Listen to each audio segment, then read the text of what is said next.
Yo, what's good, y'all? It's your boy Storm Sage coming to you with our first rundown of patch 11.8 notes. This is the patch that we're going to be primarily starting our climb. I actually played a couple of games, and you're going to see that on my channel starting early morning tomorrow.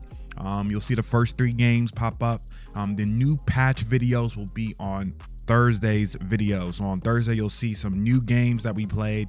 If you want to see me play live, check me out at 9:30 p.m. Eastern Standard Time on all platforms. Just look out for Sage Network on all platforms, Twitch, YouTube, wherever you like to go for your viewing pleasure. And we're gonna go ahead and jump right into these patch notes here. And right here, as you can see, hi, welcome back. This patch, we've got something for everyone. If you're looking for something cutting edge, we got the snip snap from Gwen, who's weaving her way over to the rift. Sick of the galactic beats of last patch, Rammus has a new slammin' jam complete with the polish to his trusty armored shell. Did your spring cleaning and in need of something sparkly? Perfect, because we've adjusted some mythics for you to get your grubby little enchanter hands on, or perhaps you've missed playing some champs in their trusty old lanes, like a certain very accredited, very purple doctor, or maybe even a flaming hot Yordle. All right, so let's go ahead and take a look. TFT patch notes also will be going over on my TFT League of Legends channel, so look out for those as well tonight. All right, ARAM VFX updates. We're gonna go ahead and skip ARAM VFX. New Pearl Snacks icon, I like that.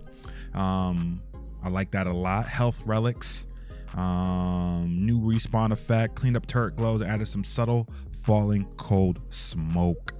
All right, let's look at some bug fixes. And I see Yorick. I'm a little upset because we had a Yorick gameplay in which we pretty much dominated top lane. I'm not going to talk too hard because it was a early bronze match against a Cho'Gath. But if you want to watch that gameplay, go ahead and check out my YouTube.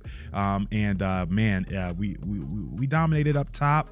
But again, unfortunately, I'm going to hold out excitement until we get into some higher ranks here. But Omnivam items, healing bug fix an issue where all items that grant Omnivam would heal double the attended amount. Wow, that could be big. That could be an issue of why Omnivam items were so strong. If they were giving out double than the intended, the gold value is off the charts. That's crazy.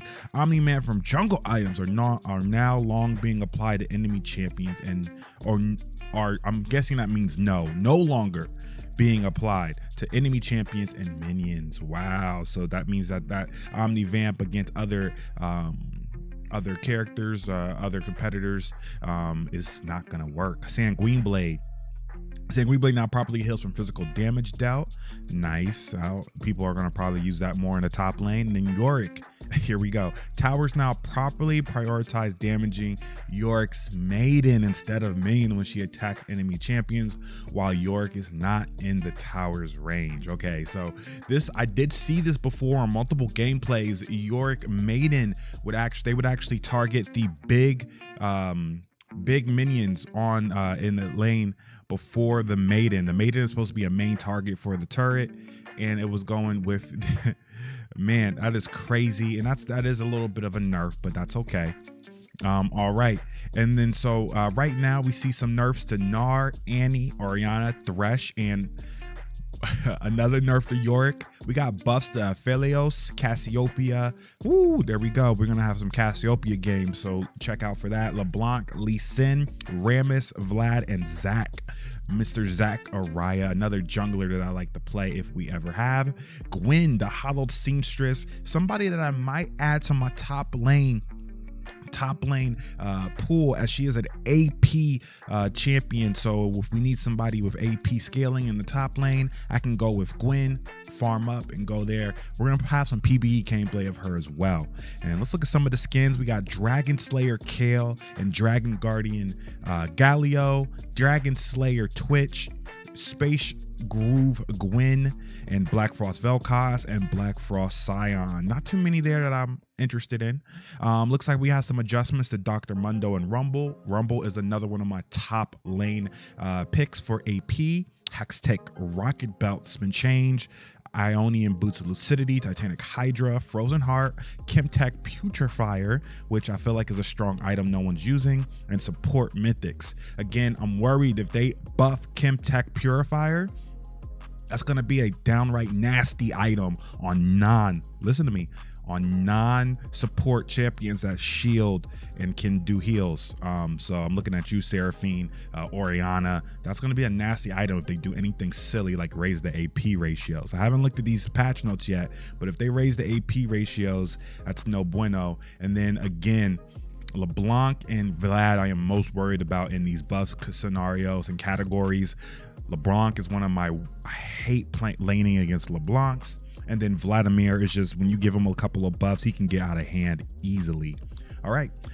Gwen is the new champion. I'm going to get a PBE game, or we're just going to wait till she comes out and have a game on Gwen. And if you need to go over her champion teaser, trailers, everything, the links are on here. But again, she seems very cool, very niche, kind of almost like an AP Riven is what I liken her to. So people who are going to play her a lot are probably going to get a little bit more familiar with the character. And I'm excited to see what we can do on her to try to climb this year. And then Annie's been solid. A couple of streamers that I watch who've been playing Annie mid lane. I think also not Jensen. Was it Jensen? Somebody in the pros played Annie mid as well and did well with her. She's so easy to play. She's one of the first AP champions that they kind of introduce you to. Her laning is easy, and she's just bursting people out of their minds, out of their socks this year. So let's see. Lately, Annie's been blazing down her foes by increasing the cost of her W. She'll have to be more careful when deciding whether to burn up minions or enemy champions. So W incinerate, and the min is being increased on this. I mean, basically they're making it so that if she decides to, she can either decide to go all in on a champion or, you know, on you or her laner, or she can use that W to you know, clear waves and for last hitting. I don't know if that's enough. I don't think that's going to change anything, to be honest with you. She's just going to prioritize killing the enemy laner, and that's not going to change. She can lose some farm if she's just destroying everyone in the mid lane. So be on the lookout for Annie and play her.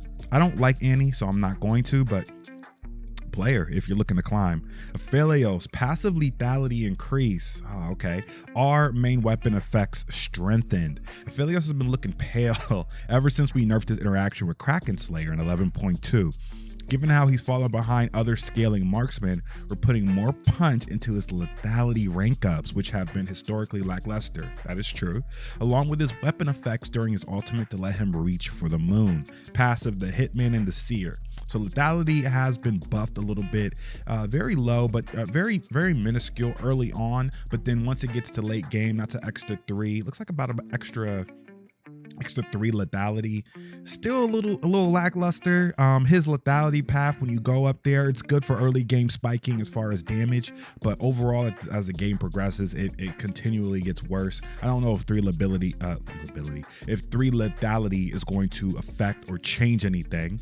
All right, our Moonlight Vigil, Calibrum damage per mark, 50, 80, 110. Okay, and that's the long range gun one. So that's buffed by about 10 early game, just 10 throughout.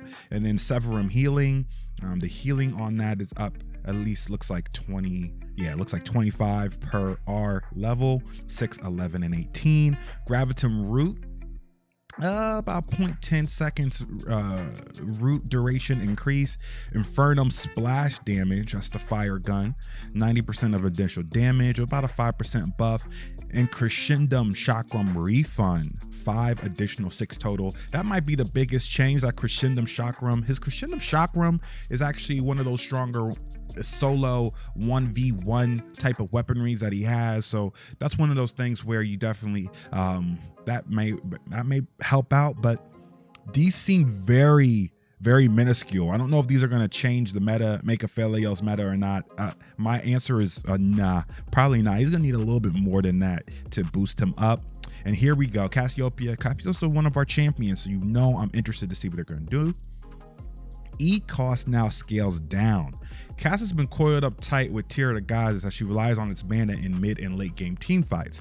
This dependence has caused her to suffer both in power and freedom in item diversity, so we're scaling down her need for it. Interesting. Twin Fang, 50 mana, scales down by 8 mana to 42 mana. So basically what they're saying is that she can go Tear.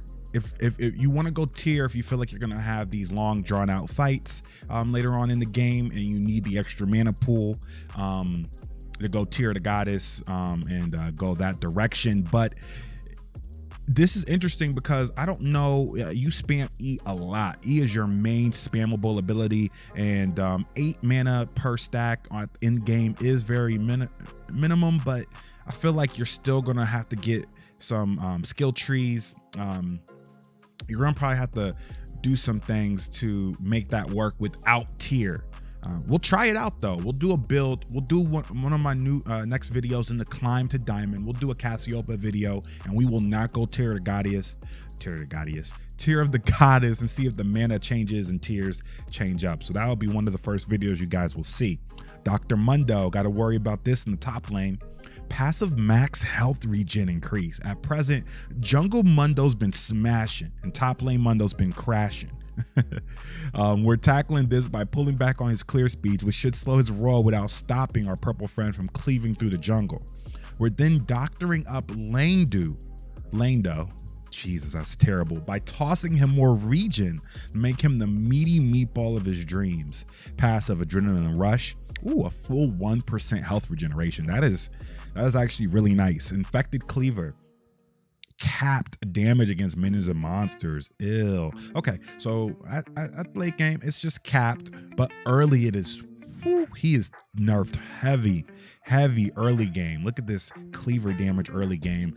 Health cost restoring enemy hit 100%. So he's getting more health on enemy hit. Overall 100%, but the amount of damage is capped against minions and monsters early game. So that Q is not going to be doing as much for early clears. That's really going to hurt him early game. So you can pick Mundo if you're looking for a tanky jungler, but they really want to get you to go take them back up to the top lane. It is E, Mass Socialism, flat bonus AD is scales lower, max bonus AD is scaling lower, so his E is just overall getting a nerf. So that looks like that E buff is just a little bit lower, especially early game. Again, they're hitting that early game clear speed so that you guys can take him back to the top lane. They don't like him, looks like they want him back up top. Gnar, W bonus movement speed decreased. We Shubba-Nuffa'd ourselves by giving Gnar too loose a leash, and now he's been throwing temper tantrums all over the map. We're pulling back accordingly. W hyper. Okay, so it's a buff to his decaying based on R rank. Okay, so it's not bonus move, it's a nerf. So overall nerf, but it's a buff later game. So early game, it's nerfed for early game, and then later on, it looks like around his W is fourth is 60, and that's when it goes back up. And then at the end of the game, when W is at the end of the game maxed, it's 80%, so it's higher. All right, Leblanc, Q damage and total damage increased. Why, Rito? Why, Rito? Leblanc is a master trickster, known for her ability to bop in, burst down, and bop back out. But as of late, her burst has felt more deceitful than faithful. And you got that right. And that's how I like it. Sigil of Malice. Okay, so it's her Q, basically her Q hit, base damage, and then the reproc is 330. Okay, so not crazy, but LeBlanc, her everybody has become basically assassins, AP burst mages, assassins. Everyone's pretty much doing these different builds and building in this way because of the health meta. We'll see if they change any of that lower down in the items area, but because of that, LeBlanc has been hurt. A couple of other champions have been hurt, Fizz has kind of stayed around because of as an AP assassin due to the fact of his W actually helps with mitigating healing. So that's Okay, we'll see. We'll see if we see more Leblancs. I don't think so, because I think a lot of people picked Leblanc to counter burst mages or poke mages, etc., to pressure them in lane. And I think a lot of other champions can do that. E cooldown decrease for Lee Sin, and we're thinking about doing some Lee Sin mid lane. I need an AD pool mid, so we're thinking about Lee Sin. We're giving Lee Sin more clear to help him keep an eye on other top junglers. Basically, his E temp is on an 8-second cooldown. That's just a nice little buff to him. Is that changing a lot? I don't think so, but we'll see. Orianna, E bonus resistance decreased earlier. Our Lady of Clockwork has become the staple mid lane mage in pro play, armed with both safe early game laning and strong mid to late game teamfight power. She's a reliable source of utility and damage without much of a trade-off. To even things out, we're tapping down her early durability in the early phases of the game. Okay, E command protect. Okay. So basically what they're doing is, it looks like in pro play, Orianna is too safe early and able to get to that mid to late game monster that she is, protecting her allies, as well as doing those crazy five-man Orianna alt balls. And so they're basically scaling down her early game. So early is going to be easier to kind of pressure her early game. So that's going to be something to think about. But late game, it's the same. So they're not nerfing her in-game presence, but they are nerfing her mid to beginning game presence by a small smidgen amount, just to kind of tamper her down a little bit. Here's the Rammus update, y'all. Q base damage decreased later. W now lasts longer with basic attacks. Interesting. Are we going to be looking at a on-hit build Rammus? Woo! E taunt duration decreased. Okay. His taunts decreased now. That's interesting. But his R update is that Rammus now soars, slams, slows, and shocks. Wow. Okay, so I've seen this before, and it's something that they're kind of adding to mirror Wild Rift. And so Rammus actually, his R is no longer the overall earthquake. It's and he just walks regular. He actually is going to soar, slam on a spot, on a location, and then wherever that location is, kind of does those tremors, affects that area, and then shocks players that are underneath the blast radius. In conjunction with his release in Wild Rift, we're celebrating Rammus with a mini visual update along with new sound and visual effects. We're armoring this Dillo with a new ult that rewards him for going fast and vaulting into enemies to create the perfect impact. Powerball base damage has been decreased. Looks like it's late game has been decreased. W defensive ball curl. Basic attacks now extend the duration of defensive ball curl by 0.4 per seconds up to a maximum of 4 additional seconds. So against those AD full comps, this is the attack that really tortures those AD comps. And there's a defensive ball curl, and with those basic attacks that we can stick on characters and players, he's going to be able to extend that even longer. So being able to stick to his targets is going to be big and key for Rammus. Frenzying taunt, just getting a little bit of a nerf. So his taunt's getting a little bit of nerf, but it's still going to be a strong tool. And then let's go ahead and look at this R. Soaring Slam. Come on, Slam, and welcome to the Ram. Is that a Space Jam? Man, I can't take him. Rammus leaps into the air and slams down, dealing 100, 175 to infinity. Okay. 100, 175, 250 with a 0.6 or 0.60 AP ratio. So is Rammus going to be building now? He can do magic. He was doing magic damage beforehand as well, but I wonder if this is going to be able to, if we're going to see a lot of full AP Rammuses now. Join Mumu, right? Mumu versus Rammus full AP style would be funny to watch. Slowing enemies by 15, 17.5, 20%. Okay. That's decent slow, not crazy, but enough. If he's faster enough to catch up to someone.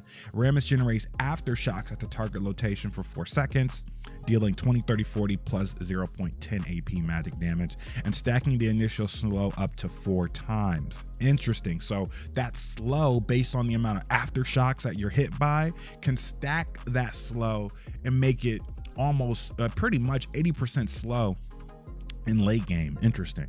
Damage in the center is increased up to 150% damage based on the distance traveled. Whoa. Okay. That I was not expecting.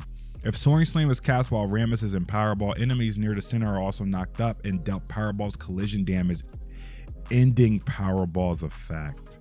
Yo, this is huge. So let me explain what this means. So basically your combos with Rammus is to pop your W, right? Pop your W, Q, Chemtech. Chemtech is automatically going to be his. You have to run to Chemtech on this guy.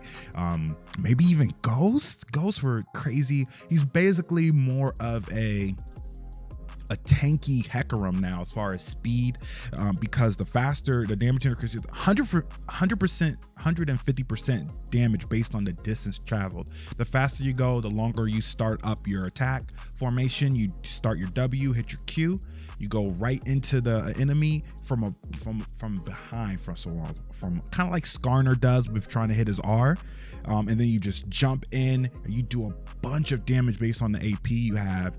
I can see a lot of Rammuses going AP, going tanky, like Chemtech first item, and then getting an AP item next, maybe a tanky one.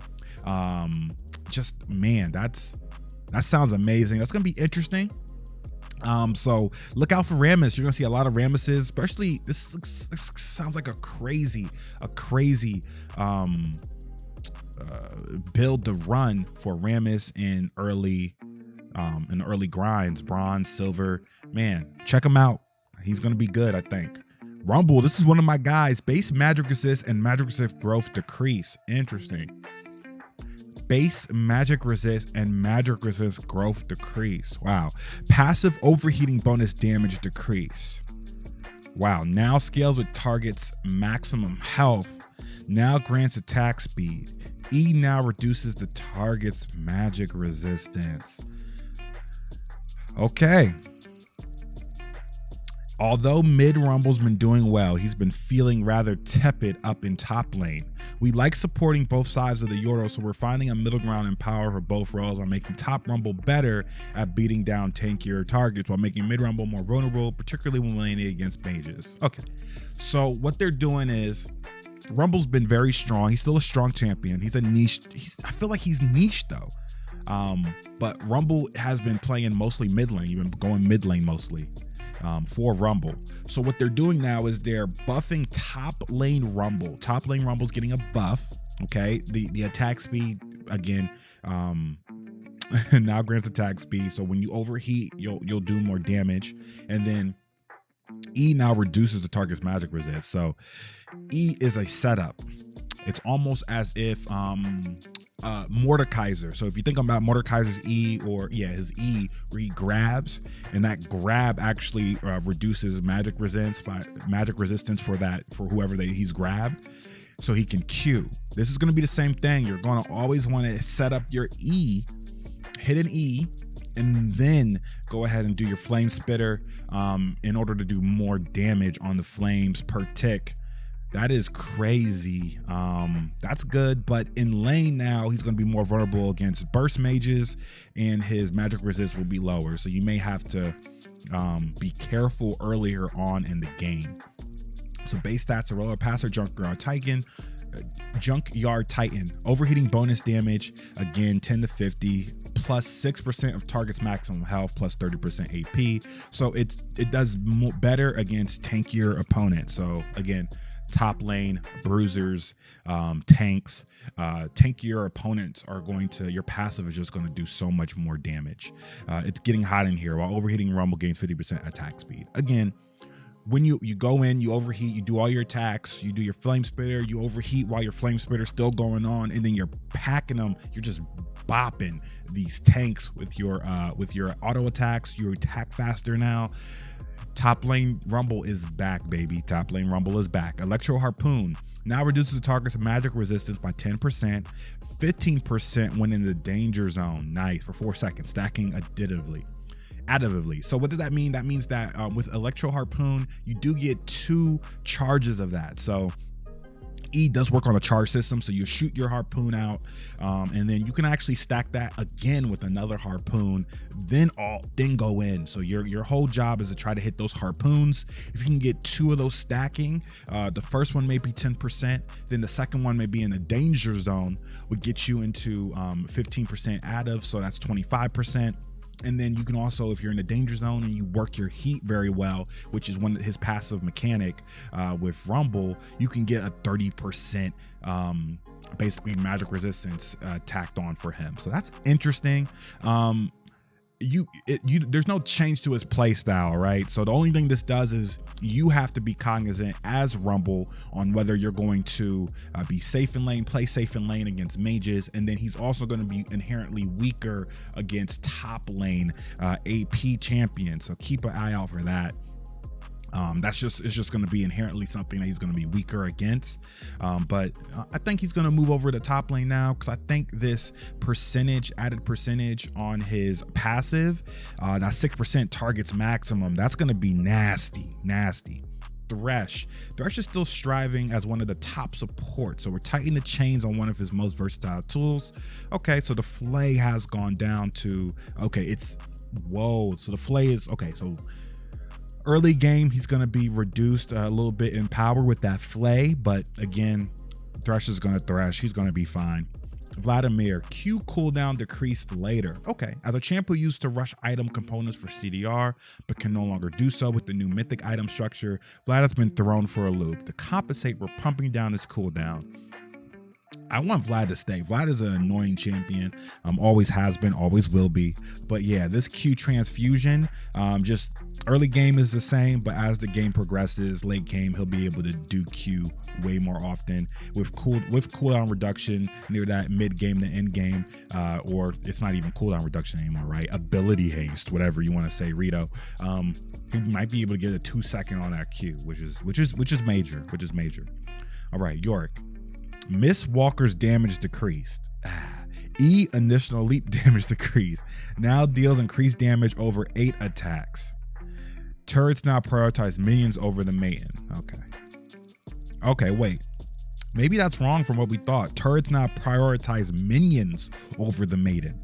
Well, we did it. We woke Yorick up and brought him back to life and right over the balance line. To mitigate, we're following up his patch 11.6 buff by walking back some of his damage, but we don't want to leave him back in the dirt. So we're also adding the second part of his intended changes to help his maiden stay alive.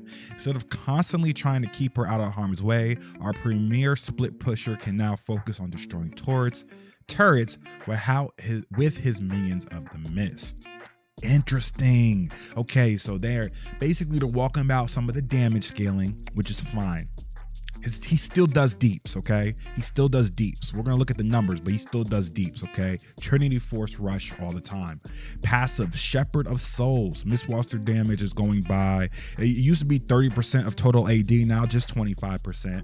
And then it's 11 damage reduced late game. So yeah, early game, it looks like early game is still the same, and then near mid to late game it's reduced. So they basically his passive late game is reduced, so he's not stomping all over people. E Morning Mist. Miss Walker initial leap damage 200% on first attack, 100% normal damage on first attack. Okay, so that was the big one. So they did reduce that on first lane. 200% always looked kind of funny to me. So 100%. So the initial leap damage won't be as much. So you won't get burst with Yorick. I think that's what they're trying to reduce here. Yorick had burst, as you can see in one of my YouTube videos recently on my Climb to Diamond. He has burst now with that E if he hits it. Mark territory. Mark targets now take 40% increased damage from the next 8 attacks by a Mistwalker. So basically what this means is that the damages are going to, it's not just that initial leap damage, they've reduced it, but if the Mistwalkers are left to their devices for up to 8 attacks by the Mistwalkers, you're still going to do damage on them, okay? So keep that in mind. And so our Eulogy of the Isles. Attacks the maiden over melee and ranged minions. Turret priority. Attacks the maiden over melee. Attacks melee and ranged minions over the maiden. Okay, so I was a little wrong in my initial thought process here. So actually, The maiden's going to be left to her devices. This is beautiful. Again, we're going to be using Yorick a lot when we get top lane in order to, you know, push the lane, get towers, get different things across the map. And this is a great buff. So he's going to be able to, he's going to split push. He's going to be split pushing. All right, Zach W damage. We're already pretty long. I didn't know these take all so long. Between last season's changes to jungle camp health and Bambi Cinder, Zach lost a lot of his mid-game clear speed. We're putting the Glob back on the job by slinging him more damage, along with a buff for AP bruiser builds. So, unstable matter. Okay, all these items. Basically, let's see. They're just buffing his W. Okay. And then it's 4% per 100 AP. Yeah, AP bruiser. So I think they're going to be changing Hex Tech. So we're going to get into the items here shortly. But I think Hex Tech is going to be a bruiser AP, a proper AP bruiser item. And Zach and some of these other Sejuani who have the ability to go, they've been going pretty much tank. They can actually have another option to just do damage as well as being tanky. So we'll see. Jungle champion changes. We're bringing some fringe junglers and popular champions up to actually viable levels in the jungle. While we're done passes on a number of these champions before, we're more confident that these changes will give them safe and competitive clear that should be fun for those itching for a test run. Jungle Darius, so they're giving him hemorrhage monster damage bonus 300%. Wow. So that passive hemorrhage damage from Darius, if you're a top laner, you know what I'm talking about. That bleed, they are buffing that on monsters, so getting those bleed on monster camp are going to be crucial, and that's big. And then this is another one of my old school jungle champions, Diana. Moon Silver Blade damage to non-epic monsters 300%. Moon Silver Blade bonus attack speed. So basically they're just Diana, I think she could be a great jungler, and with these buffs 100%. What you gotta watch out for with this stuff is that these champions now have the ability to counter jungle as well a lot better. So these champions may be something to look into. Mordekaiser passive, Darkness Rise cap damage against monsters. It's been at all levels 180, so it's just buffed 100. It's just huge big on the Mordekaiser Rise cap damage. So his circle, once he gets 3 of those abilities off. Zed jungle, interesting. Remove passive bonus damage against monsters. No longer deals increased damage by 100% against monsters. Wow. Morgana, Tormented Shadow bonus damage against the air. Morgana jungle has been a thing, and they just buffed it by 50%. All right, let's get to the items. This is a long one, y'all. Support mythics. With Moonstone Renewer as the only mythic that truly fulfilled Enchanter's dreams, they haven't had much of a selection to choose from. To expand their horizons and inventories, we're adjusting the following items to be picked up based on the situation at hand. Moonstone for more heals and shields, and Shirelia's for more nimble feet and aggressive plays. We don't want to overload the game with movement speed, so we're also pivoting Staff of Flowing Water to focus from fast zooms to AP booms. Okay, we'll see what that is. Moonstone Renewer. Starlight Grace Heal does no longer buffs up to 100. Ooh, so they're bringing down the power of Moonstone, 60 at all levels. Starlit Grace Heal Amplification. Each second spent in combat increases your healing and shielding power by 4%, stacking up to 5 times, up to 20%. Yeah, that seemed like another nerf. It looks like it was stacking up to 4 times before at 50%.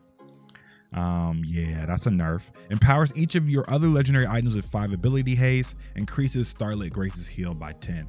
So basically what they're doing is they're taking some power out of the ability haste of the item and applying the Grace heal effect before and basically buffing it with the more items you have. So late game with those items, it's going to be a weaker item because the ability haste is no longer there, but you'll still get in game the same type of heal you were getting from Starlit, the item passive. Shirelia's Battle Song. Inspired damage empowerment. No longer empowers the next 3 indices of damage to deal an additional 35 to 55 magic damage. So they removed that. And the passive is Motivate, empowering or protecting another ally champion, excluding yourself. Grants both allies 25% movement speed over 1.5 seconds. So, and this Mythic passive give 5 ability haste. We play Nami a lot, so that this is going to be a great item on Nami, because she already buffs movement speed, and this is just going to further allow her passive to really get your team moving and faster and into proper positioning or out of really bad situations if need be. Staff of Flowing Water grants 20 ability haste and 20 to 40 AP for 4 seconds. So this is an AP buffing item now, okay? Other than their regular stats on it, it's changing it from movement speed based to basically giving people AP damage. So if you have an AP heavy comp, you want to go Staff of Flowing Water. Frozen Heart. Frozen Heart's been getting looked over in the tank item department. Have some heart and some more armor while you're at it. So the armor has been buffed by 10.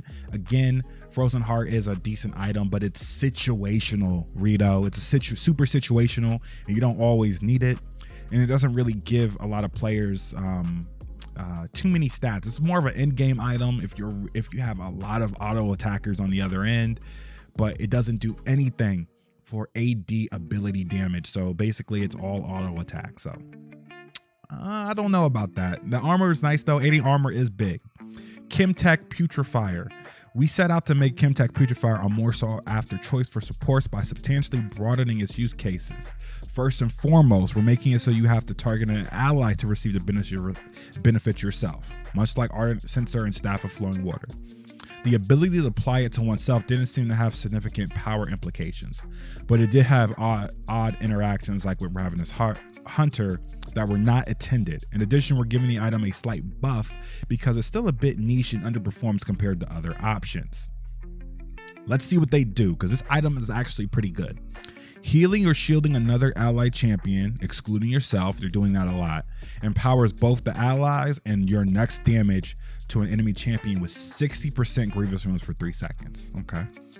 To match a Chemtech Putrefier, Arctic Sensor's tooltip has been updated to specify the requirement of another ally. Their functionality is entirely unchanged. No more grievances. Items that apply Grievous Wounds will now be called out in chat to notify your team when purchased. Wow, this is interesting. So no more grievances. So they're basically letting teams know that, hey guys, Grievous, you got to get that there's items in here. Okay, so it's applying. Okay, so when this is for healing champions, this helps out healing champions to know, hey, guess what? Someone has Grievous Wounds. Okay. Someone's purchased this item. You don't have to purchase this item anymore. This person has purchased Chemtech Putrefier. You don't have to worry about Grievous Wounds yourself. Okay, I see. Ionian Boots of Lucidity. These kicks have become very popular in pro play, crowding out other footwear options in the jungle. We're slapping on a higher price tag since their cost is a contributor to an unsustainable jungle meta centered around fast clears and fast ganks at low cost.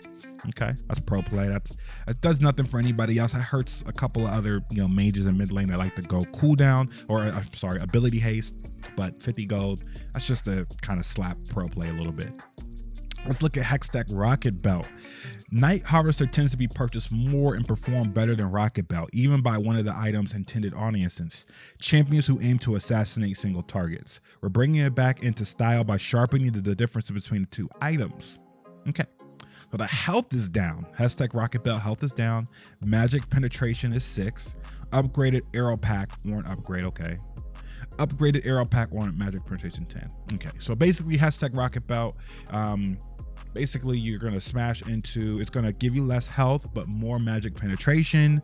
And then it's basically, it's easier for you to destroy that particular champion you're trying to fight. So still good for some champions. Giving that extra magic pen is big, but people may still like Night Harvester for the burst. Again, the burst, that's what it's all about. Titanic Hydra, shifting its power away from early game and low health builds. Equal to 2% bonus health. Okay, so basically, yeah, Titanic was pretty strong early.